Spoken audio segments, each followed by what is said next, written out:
Hello guys and welcome back to the channel. I have some good news for us today. We hit 50 subscribers. Thank you so much. Thank you so much. I know I've been bugging a lot of people to subscribe, to comment, to like, and other members of my team have been doing the same. I appreciate all of the support. It's it's it's humbling, to put it lightly, and I don't take it for granted. I continue to ask for more and say, please share the videos, continue to watch the videos, continue to like, comment, let us know what you think. Every video that we put out is going to be an improvement on the previous one. So what's done is in the past. We're going higher. So we're 50 subscribers. We can only go higher from here. And I celebrate it with you all.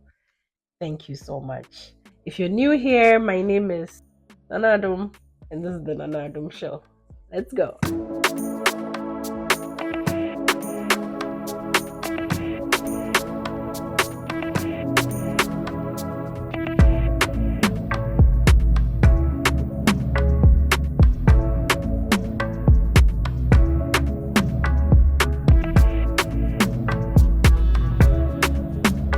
Guys, forgive me if I sound a little hoarse. I'm dealing with a bit of a flu.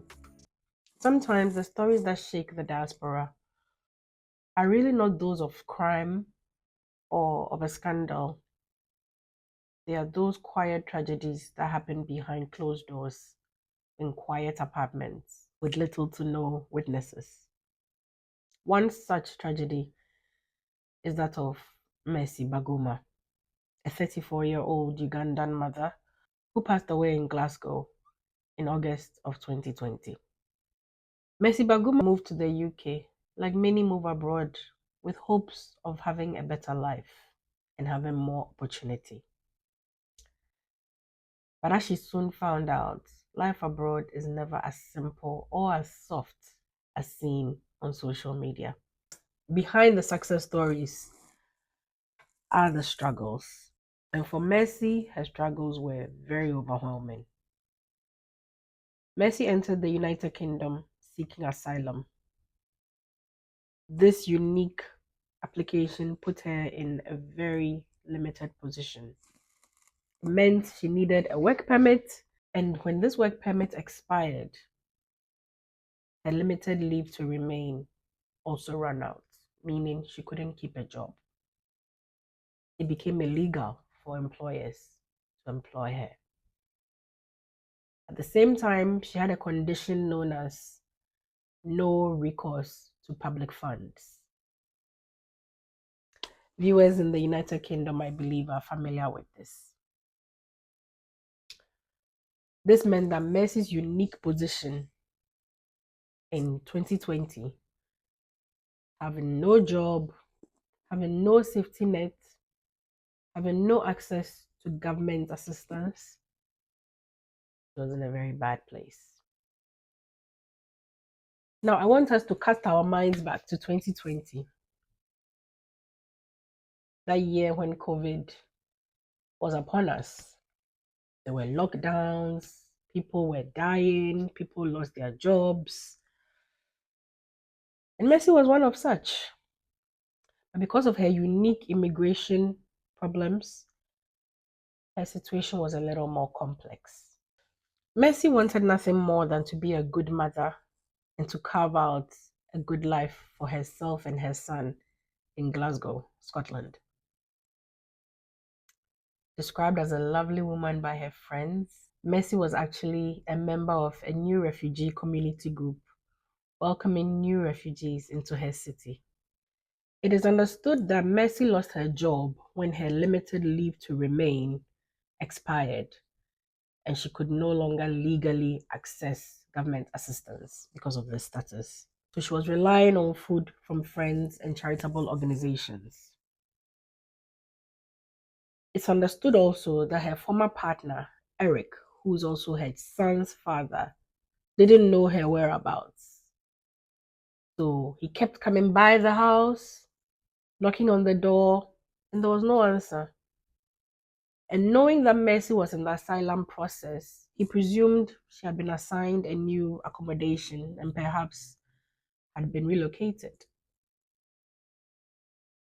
But he came one more time, and this time he could hear the sounds of their son, gentle moaning of a little boy inside. So Eric Nana called the police. The police made their way into Mercy's tiny apartment and made a tragic discovery. Mercy was dead. They found her son, barely alive, weak and malnourished, in a cot right next to his mother, having been in distress for several days. Robina Qureshi, a director of Positive Action in Housing, a charity in Glasgow, revealed that Mercy had actually contacted their charity on August 11, requesting assistance. So there was a gap that was being filled by charitable organizations and private individuals because the government welfare system could not reach these people. And she was actually supposed to receive a crisis payment from the charity. The question remains though, why were mothers and babies, these are some of the most vulnerable in our society, why were they allowed to go hungry in a developed country for that matter during such a difficult time?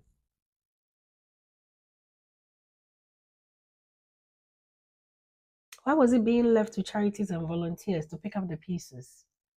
And the fact that at that time there was no safety net if you were a refugee or a migrant. You were left on your own, you were left destitute to fend for yourself. And it leaves several questions.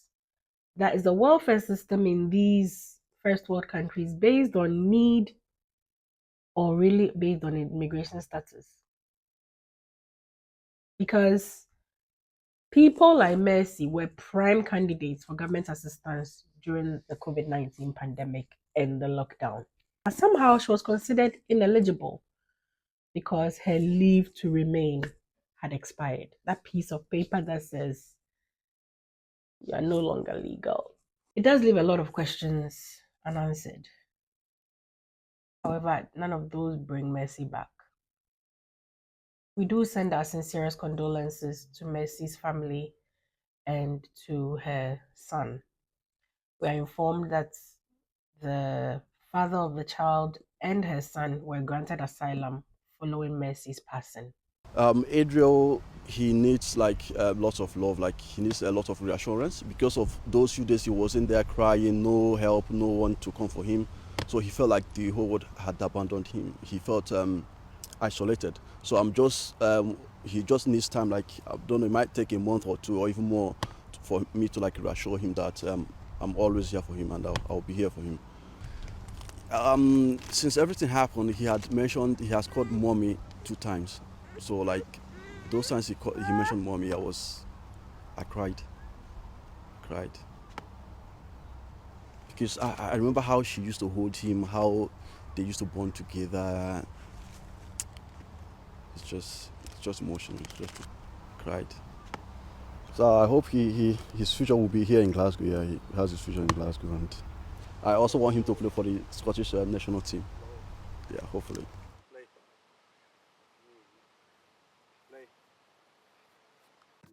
Some will say maybe she should have stayed in her country. Some will say the UK failed her.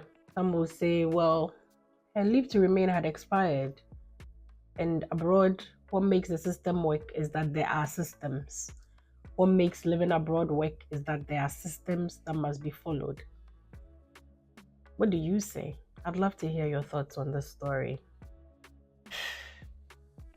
So much to say. Let me know your thoughts in the comments about this story.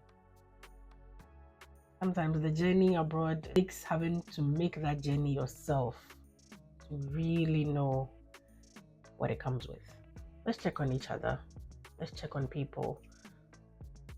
One of the major problems with living abroad is isolation. Next to money. If a lot of people would come out and say what truly their worries are. One of them is isolation. The fact that you could be going through so much and nobody would know. Not because they don't care, but because people are working long hours, and in most cases, they may not live near you. Aside the structural and systemic problems that we talk about here on this episode, I think my personal contribution to this conversation is, as a community, let's always look out for each other. Let's check on each other. Let's reach out, because you don't know who could be going through something, and a simple phone call or a text message just to say, hey, you crossed my mind. How are you? Have a nice day. Could make a difference. We shouldn't let such stories happen again. This is way too tragic. She died way too young, had so much life ahead of her. There are several factors that could be blamed, but none of them will bring her back.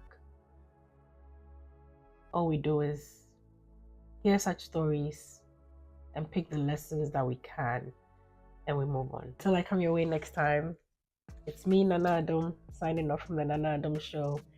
And as usual, please subscribe. Don't forget to comment, leave a like, let us know. If you have any topics that you want us to discuss in coming episodes, feel free to send them our way. Check us out on all social media platforms, the Nana Adam Show, all spelled out on all platforms, on TikTok, on Instagram, on Facebook, and on X. And watch other videos on this channel. We have so much engaging content for you to watch. So until I come your way again next time, goodbye.